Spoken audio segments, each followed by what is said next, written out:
सब कहते हैं कि परमात्मा एक है, तो फिर ये अनेक कैसे हुए? तो ये जो अनेक हैं वे देवी देवता, भगवान और महापुरुष हैं। कुछ समय के बाद में उनको समाज पूजते पूजते, क्योंकि समाज की प्रवृत्ति सोचने वाली नहीं है, समाज की प्रवृत्ति नकल करने की है। नकल कैसे? जैसे मान लीजिए कि एक मैं उदाहरण देता हूं। कुछ वैज्ञानिकों ने एक प्रयोग किया था।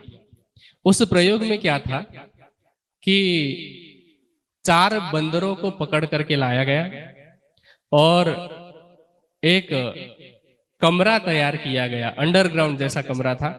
उनको नीचे डाल दिया गया कमरे में और एक सीढ़ी रखी गई।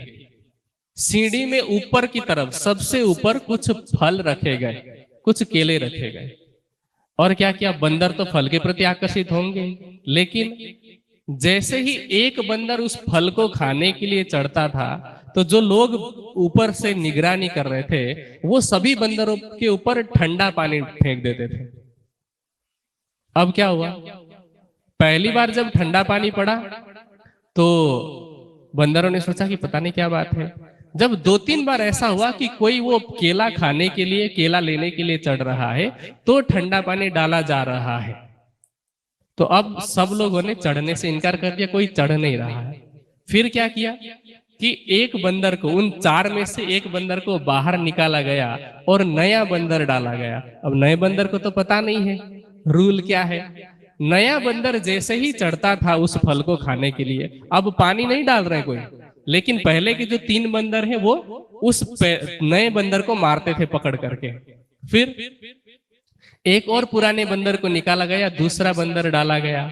अब पहले के जो 3 हैं वो इस चौथे नए बंदर को मारते हैं। ऐसा करते करते 4 बार में चारों पहले के बंदरों को बाहर निकाला गया, चारों बंदर नए हैं। अब कोई 5वां बंदर भी डाला जाता है तो वो चारों बंदर मिल करके अगर वो फल की तरफ बढ़ता है तो मारते हैं, जबकि उन चारों में से किसी को पानी की एक बूंद भी नहीं पड़ी है। क्यों? क्योंकि परंपरा उन्होंने देखी है, कारण का उन्हें नहीं पता।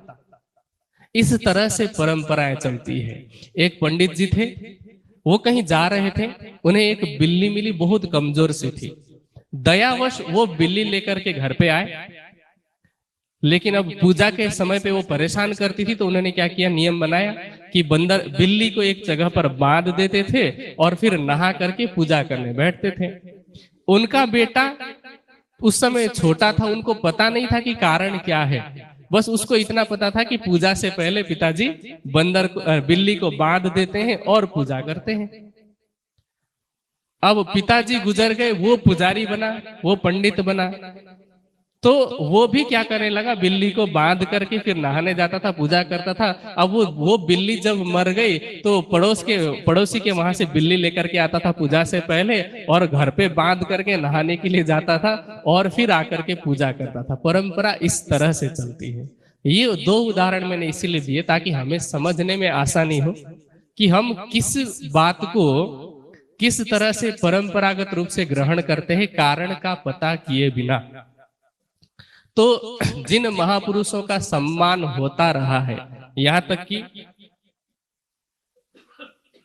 एक भारत के इतिहास में ही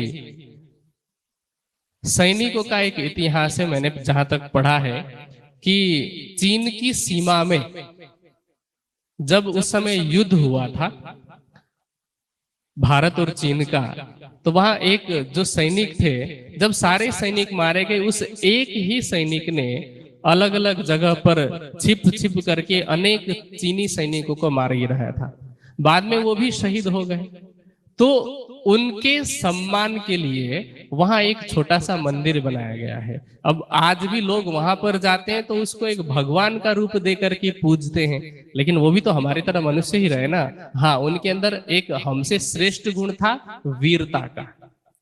तो जो देवी देवता हुए जिनकी आज हम पूजा करते हैं समाज में, वे सभी महापुरुष हैं। हाँ, सबके अंदर कुछ विशेषताएं रही है हमसे अधिक, कि उनके अंदर धर्म के लक्षण रहे हैं। उन्होंने समाज के कल्याण के लिए, संसार के कल्याण के लिए कुछ न कुछ किया है। मर्यादा पुरुषोत्तम राम आए तो उन्होंने समाज को मर्यादा सिखाई। इसीलिए उनको मर्यादा पुरुषोत्तम कहा जाता है। पिता के प्रति पुत्र